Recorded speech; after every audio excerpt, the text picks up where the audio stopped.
టీజీపీజీసీ 2026కి సంబంధించిన first phase seat allotments already జరిగిపోయినాయి. అంటే మనకు సీట్ అలొకేషన్ జరిగింది. అండ్ జూలై 30 వరకు ఒరిజినల్స్ అన్నీ ఆల్రెడీ సబ్మిట్ చేశారు. మనము ఒరిజినల్ సబ్మిట్ చేయడానికి డేట్ ఎక్స్టెండ్ అయితది అని చూసాము. కానీ ఇప్పటివరకైతే ఎటువంటి ఇన్ఫర్మేషన్ లేవు. అంటే డేట్ క్లోజ్ అయిపోయింది. 30 లాస్ట్ ఒరిజినల్ సబ్మిట్ చేయడానికి. దెన్ నెక్స్ట్ మనం ఈ వీడియోలో ఏం చూస్తామంటే సెకండ్ ఫేజ్ డేట్ ఎప్పుడొస్తుంది? అలాగే సీట్ నాట్ అలోకేటివ్ అంటే ఒక పర్సన్‌కి అసలు ఏ కాలేజ్‌లో కూడా సీట్ అనేది అలోకేట్ కాలేదు. సో, ఆ వ్యక్తి నెక్స్ట్ ఫేజ్‌లో ఏం చేయాలి? Then next first phase college not interested. కొందరు ఎలా ఉన్నారంటే వారికి ఫస్ట్ ఫేజ్‌లో ఒక కాలేజ్ వచ్చింది. బట్ ఆ కాలేజ్‌కి అస్సలు వెళ్ళడానికి ఇంట్రెస్ట్ లేదు. సో, దెన్ నెక్స్ట్ అతను ఏం చేయాలి? అని మనం ఈ వీడియోలో క్లియర్‌గా చూద్దాం. సో, లాస్ట్ 2 ఇయర్స్ సినారియో చూసుకుంటే 24 అండ్ 25లో మనకు ఫస్ట్ ఫేజ్ సీట్ అలొకేషన్ అనేది సెప్టెంబర్ ఫస్ట్ వీక్ నుంచి లాస్ట్ వీక్ వరకు జరుగుతుండే. అంటే ఈ డేట్స్ అన్నీ ఎక్స్‌టెండ్ అవుతూ వస్తుండే. బట్ ఈ ఇయర్ అలా జరగలేదు. మనకు జూలై 30 లోపే సీట్ అలొకేషన్ జరిగిపోయింది. అలాగే కాలేజ్‌కి వెళ్లి ఒరిజినల్ సబ్మిషన్ కూడా జరిగిపోయింది. అంటే మనకు ఖచ్చితంగా వితిన్ 10 డేస్ ఆర్ 2 వీక్స్‌లో వచ్చే ఛాన్సెస్ ఉన్నాయి. మనకు సెకండ్ ఫేజ్‌కు డేట్స్ వస్తాయి. అంటే మళ్ళీ సేమ్ సెకండ్ ఫేజ్‌లో కౌన్సెలింగ్ డేట్స్ వస్తాయి. కౌన్సెలింగ్ తర్వాత ఎవరైతే ఎలిజిబులో వెబ్ ఆప్షన్స్‌కి ఆ డేట్స్ వస్తున్నాయి. దెన్ నెక్స్ట్ వెబ్ ఆప్షన్ ఇవ్వనీకి డేట్స్ వస్తుంది. వెబ్ ఆప్షన్స్ కరెక్షన్ డేట్స్ వస్తుంది. దాని తర్వాత సీట్ అలొకేట్ జరుగుతుంది. ఫస్ట్ ఫేజ్‌లో ఏ విధంగా జరిగిందో సేమ్ అదే మేనర్‌లో సెకండ్ ఫేజ్‌లో కూడా జరుగుతుంది. మనం వితిన్ 15 డేస్ వరకు అయితే చూడొచ్చు. 10-15 డేస్ వరకు. సో, మీరిప్పుడు ఏం జేయాలి అంటే, ఎవరైతే ఫస్ట్ ఫేజ్‌లో కౌన్సెలింగ్ చేసుకోలేదో, వారు ఈ సర్టిఫికేట్స్ అన్నీ మీ దగ్గర రెడీగా పెట్టుకోండి. ఎందుకంటే, సెకండ్ ఫేజ్ డేట్స్ ఎప్పుడొస్తాయో మనం అసలు ఎక్స్‌పెక్ట్ చేయలేదు. ఈ ఇయర్ చాలా డిఫరెంట్‌గా బిహేవ్ చేస్తున్నారు. 2 ఇయర్స్ లాగా లేదు. ఎంత తొందరగా అయితే అంత తొందరగా మీ దగ్గర ఈ సర్టిఫికేట్స్ అన్నీ పెట్టుకుంటే, సెకండ్ ఫేజ్ వచ్చేసరికి మీ యొక్క కౌన్సెలింగ్ అనేది ఈజీగా జరిగిపోతుంది. అండ్ నెక్స్ట్ ఏంది? Seat not allocated. What should I do next?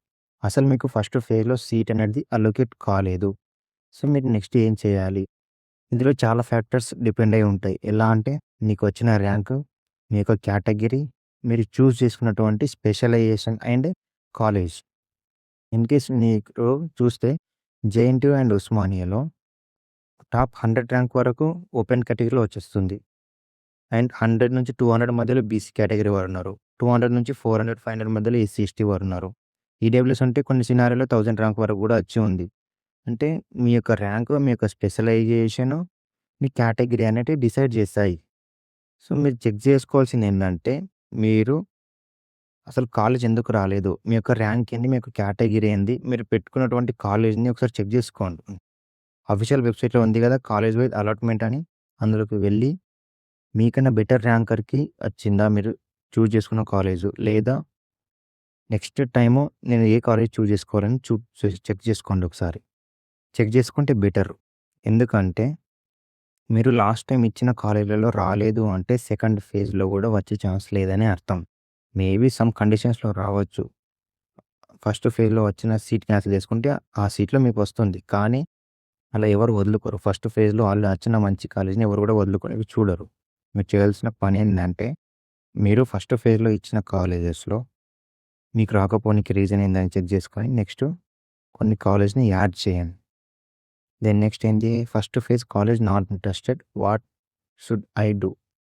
ఈ సినారియోలో ఏందంటే క్యాండిడేట్ యొక్క మిస్టేకే. ఎందుకంటే మీరు నచ్చని కాలేజ్ ఫస్ట్ ఫేజ్‌లో ఎందుకు చూజ్ చేసుకున్నారు? మీరు చూజ్ చేసుకున్నారు కాబట్టి మీకు ఇప్పుడు ఆ కాలేజ్ వచ్చింది. అంటే అది your mistake only. So, next time ఇలా కాకుండా చూసుకోవాలి అంటే ఇక్కడ 2 సినారియోలు ఉన్నాయి. ఇన్‌కేస్ నీకు నచ్చని కాలేజ్‌లో సీట్ వచ్చిందంటే కొందరు కాలేజ్‌కెళ్ళి రిపోర్టింగ్ చేసుకున్నారు. అంటే ఒరిజినల్ సబ్మిట్ చేసేసి సీట్ కన్ఫర్మ్ చేసుకున్నారు. అంటే if seat is not confirmed అంటే ఇప్పుడు నువ్వు కాలేజ్‌కి వెళ్ళకుండా సర్టిఫికేట్ సబ్మిట్ చేయకపోతే నీ సీట్ క్యాన్సిల్ అయిపోతుంది. ఇప్పుడు నువ్వెలా అంటే సేమ్ ఫస్ట్ ఫేజ్‌లో ఎవరికైతే సీట్ రాలేదో నీ సిట్యుయేషన్ కూడా అలానే. మీ ఇద్దరికి కూడా ఇప్పుడు సీట్స్ లేవు. మీకు ఎటువంటి కాలేజ్ అలోకేట్ కాలేదు ఫస్ట్ ఫేజ్‌లో. మీరు ఖచ్చితంగా సెకండ్ ఫేజ్‌లో కాలేజ్ కోసం చూడాల్సిందే. ఎవరైతే కాలేజ్‌కి వెళ్ళకుండా సర్టిఫికేట్ సబ్మిట్ చేయలేదో, ఎవరైతే కాలేజ్‌కి వెళ్లి సర్టిఫికేట్ సబ్మిట్ చేశారో వాళ్ళకి సీట్ కన్ఫర్మేషన్ అయిపోయినలాగానే.